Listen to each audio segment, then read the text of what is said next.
주님께서 여러분과 함께 성 마르코가 전한 거룩한 복음입니다.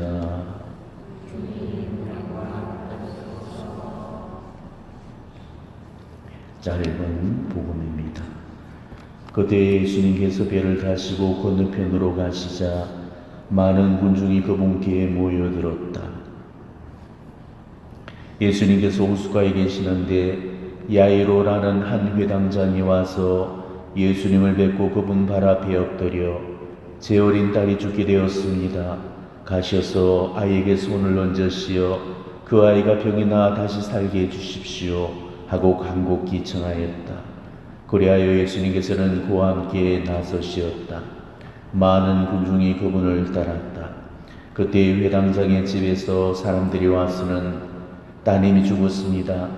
그러니 이제 스승님을 수고롭게 할 필요가 있겠습니까? 하고 말하였다. 예수님께서는 그들이 말하는 것을 곁에서 들으시고 회당장에게 말씀하셨다. 두려워하지 말고 믿기만 하여라.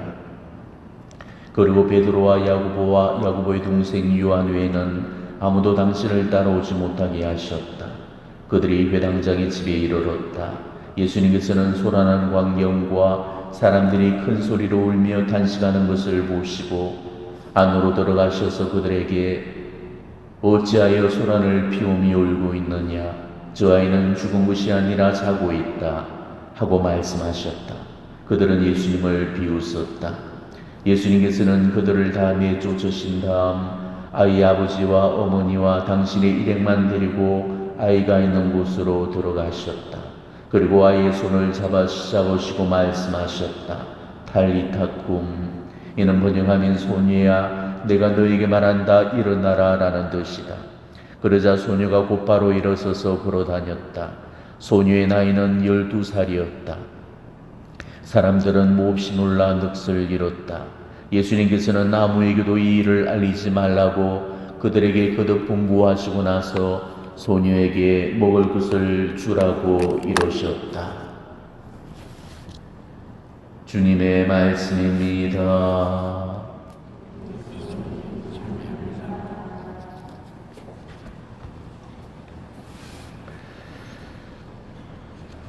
오늘 복음은 회당장 야이로의 딸을 치유시킨 이야기와 또 시간 관계상 짧은 복음을 읽어서 생략을 했지만은 하혈증을 앓는 여인을 치유시킨 이야기까지 두 이야기를 들려주고 있습니다.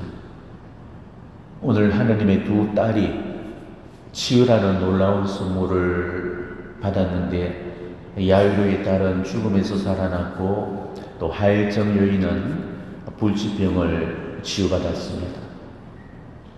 어떻게 이런 일이 가능하냐 이렇게 물을 필요는 없죠. 예수님이 이런 기적도 베풀지 못하신다면 어떻게 하느님이 있을 수가 있겠습니까? 이런 일은 예수님께는 전혀 어려운 일이 아니죠. 그런데 문제는 이렇게 어렵지도 않는 일들이 도대체 왜 우리한테는 일어나지 않느냐는 것이죠. 자, 복음에서는 분명히 예수님께서 못 고치시는 병이 없으셨고 죽은 사람도 여럿이나 살리셨다고 되어 있잖아요. 자, 그렇다면 예수님께는 암을 고치는 일은 깜도 안 되는 일이고 죽은 사람 살리는 일쯤은 누워서 떡 먹기일 겁니다. 예수님께는 기적이 안 일어나는 게 기적이라고 할 만큼 기적이 평범한 일상이 그런 일인데 왜 예수님께 기도한다는 우리 현실 안에서는 이렇게 쉽다는 기적들이 안 일어나는지 모르겠습니다. 어쩌면 이게 신비라면 신비예요. 여러분 중에는 불치병이나 난치병들 기도를 통해서 치유받은 분들이 계시는지 모르겠습니다. 아니면은 예수님께 청해서 치유를 받았다는 분을 직접 눈으로 본 적이 있는지 모르겠어요. 그도 아니라면은 누가 치유를 받았다고 하더라라는 얘기를 주워들은 그런 사람들이라도 있는지 모르겠습니다. 하지만 이런 이야기는 그렇게 쉽게 들을 수 있는 그런 이야기는 결코 아닐 겁니다.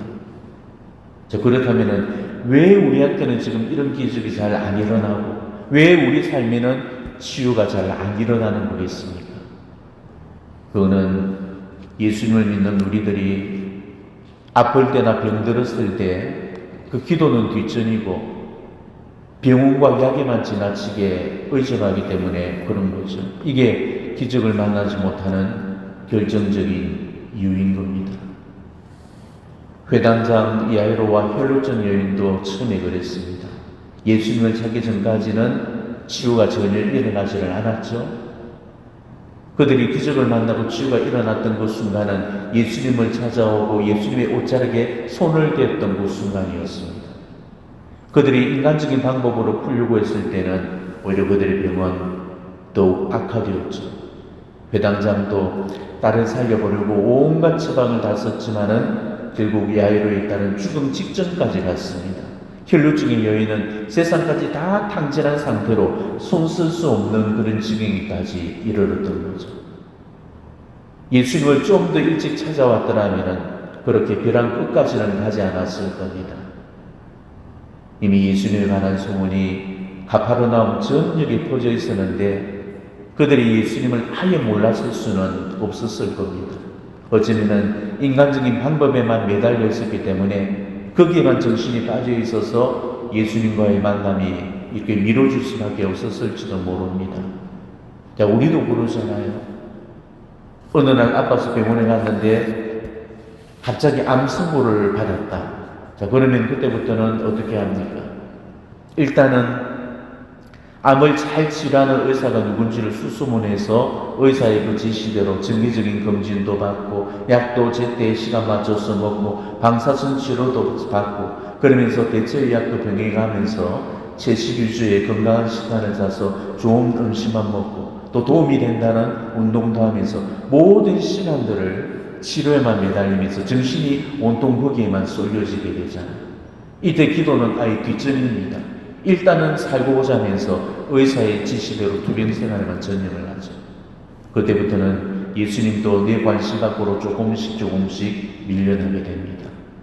잘해오던 기도도 아프다는 이유로 한 번, 두 번 빠뜨리기 시작하면서 점점 주일 미사와도 멀어지기 시작하죠.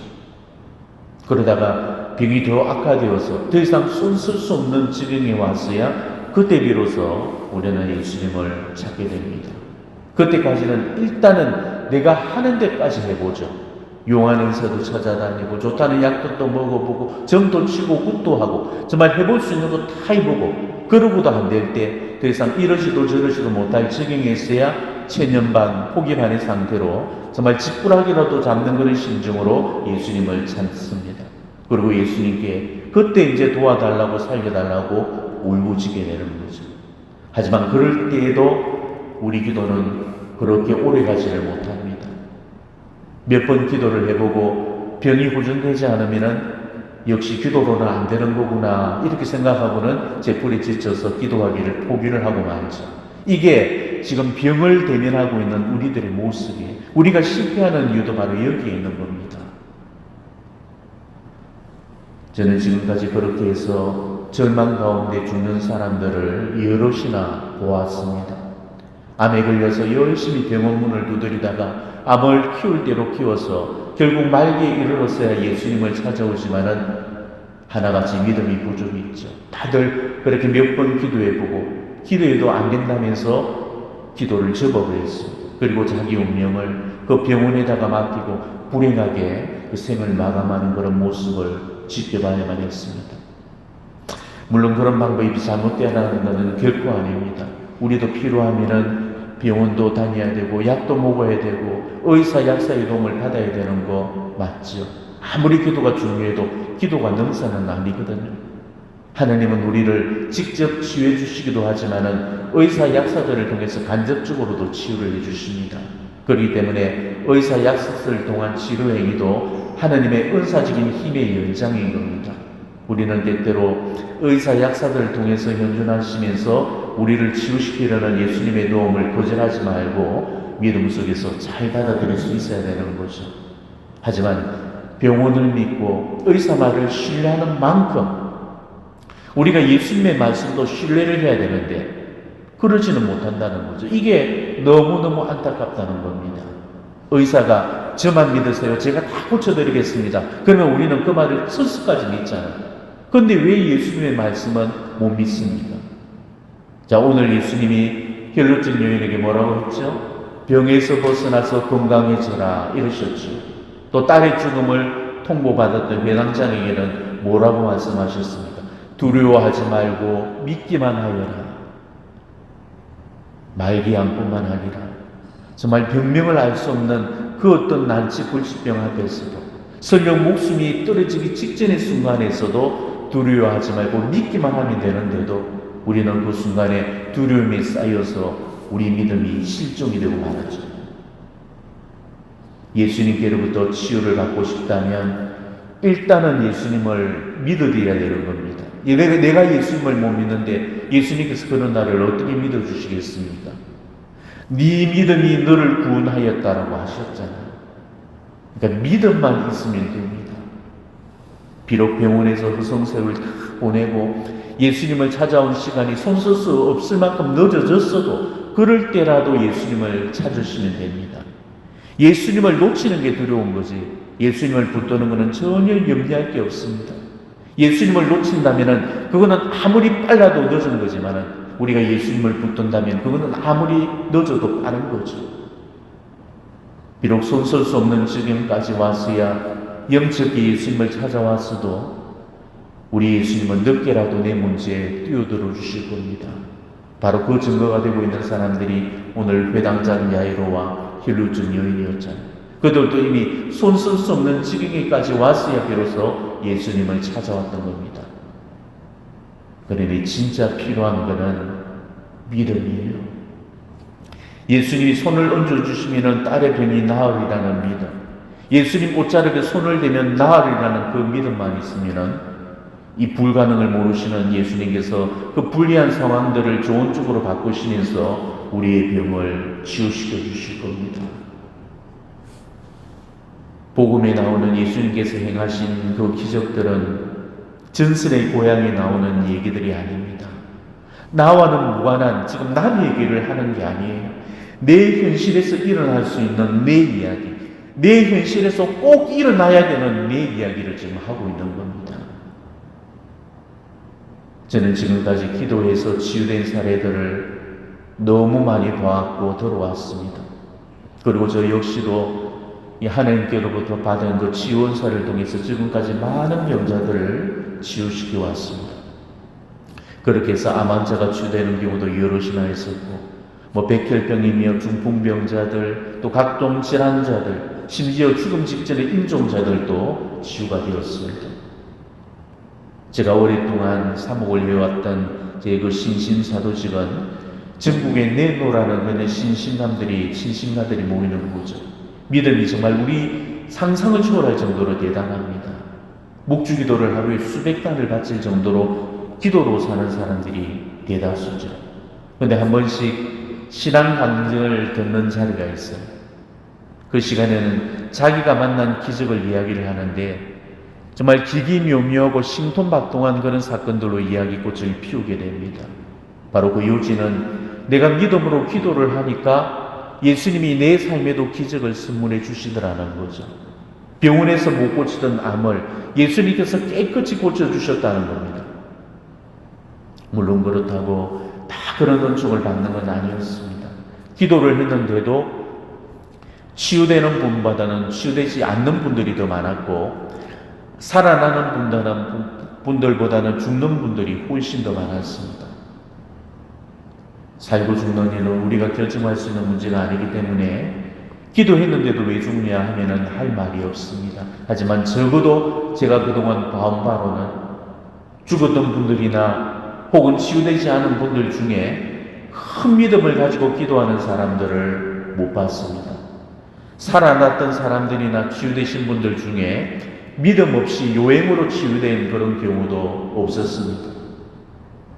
그러니 지금 내 삶에는 치유 기적 같은 일이 일어날 수 없다고 그렇게 생각하는 그런 사람들한테는 기적은 절대로 일어나지 않아요. 하지만 예수님께서 치유시켜 주신다는 믿음으로 정말 간절히 열심히 한구히 기도하는 그런 사람들은 반드시 기적을 만나게 됩니다. 왜냐하면 그거는 신실하신 우리 주님의 약속이기 때문에 그런 거죠. 믿음으로 치유받은 사람들을 향해서 예수님은 늘 이렇게 말씀하십니다. 믿으면 믿는 대로 될 것이다. 너의 믿음이 너를 살렸다. 너의 믿음이 너를 구원하였다. 너의 믿음이 참으로 크구나. 네가 바라는 대로 될 것이다. 자, 일어나 가거라. 네 믿음이 너를 구원하였다. 이런 말씀들이 복음 안에서 얼마나 많이 나옵니까? 자, 그러면서 동시에 예수님께서 또 믿음이 없음을 탄식하신 경우도 또 얼마나 많이 나오죠. 왜 겁을 내느냐? 이 믿음이 약한 자들아. 이 믿음이 약한 자야, 왜 의심하였느냐? 아, 믿음이 없고 비뚤어진 세대야, 너희의 믿음이 약한 탓이다. 이런 말씀도 많이 나와요. 그러니까 기적은 예수님께서 주시는 힘이긴 하지만은 믿음이 있는 사람만이 받을 수 있는 은총입니다. 믿음이 있다면은 예수님의 기적을 내 삶에 불러올 거고, 믿음이 없다면 예수님의 기적을 만나지 못할 겁니다. 여러분은 예수님의 여러분의 병을 치유하실 수 있다고 생각하십니까? 없다고 생각하십니까? 만약에 확신이 없는 사람들이라면 재고 말고 할 것도 없이 열심히 병원이나 다니면 됩니다. 하지만 예수님의 여러분의 병을 치유하실 수 있다고 믿고 있다면 정말 이제부터라도 여러분의 잠자는 믿음을 깨우시고 그 작은 믿음으로라도 간절히 청하시고 매달리시기 바랍니다. 지금 여러분한테는 어떤 병들이 있죠? 또 우리 가족들이 앓고 있는 고통받는 병들에는 어떤 것이 있습니까? 난치, 불치병들, 또 이유나 원인을 알 수 없는 희귀질환들, 각종 정신병들, 각종 중독 현상들. 자, 이런 병들 앞에 무기력하게 그저 넋을 놓고 바라만 보고 있을 겁니까? 뭔가를 해야 되지 않겠어요? 병원에도 달려갔고 의사도 만나봤고 좋다는 약들도 다 써봤는데도 차도가 없다면, 자, 다음번 순서는 뭐가 되겠습니까? 비록 많이 늦기는 했어도 아직 우리에게는 마지막 희망이 있습니다. 우리에게는 예수님이 계시죠. 예수님이 우리의 마지막 희망이 되어주실 거예요. 그러니 오늘 회당장처럼 그분을 찾아가시기 바랍니다. 혈루증 여인처럼 그분의 옷자락에 여러분의 손을 내시기를 바랍니다. 회당장 야이로가 예수님께 아이에게 손을 얹어달라고 청했듯이 여러분도 예수님께 손을 얹어달라고 청하십시오. 오늘 혈루증 여인이 예수님의 옷자락에 손을 대었듯이 여러분도 오늘 영성제 때 성체를 영한 후에 자리로 돌아가시거든 예수님의 몸을 대었던 그 손으로 아픈 부위에 가만히 대시고 예수님께 치유를 청해 보시기를 바랍니다. 머리가 아프면 머리에 손을 대시고, 허리가 아프면 허리에 손을 대시고, 무릎이 아프면 무릎에 손을 대시면서 예수님께 치유 기도를 간절히 청해 보시기 바랍니다. 고작 예수님의 옷자락을 만지고도 혈루증이 치유되었다면 예수님의 몸을 만진 우리한테 과연 치유되지 못할 병이 어디가 있겠습니까? 성체를 만지게 될 여러분의 그 손이 바로 죽은 아이를 만졌던 예수님의 손이라는 사실을 똑똑히 기억해 두시기 바랍니다. 바로 그 손으로 예수님의 놀라운 치유 능력을 여러분의 삶 속으로 불러오시기를 진심으로 축원합니다. 아멘.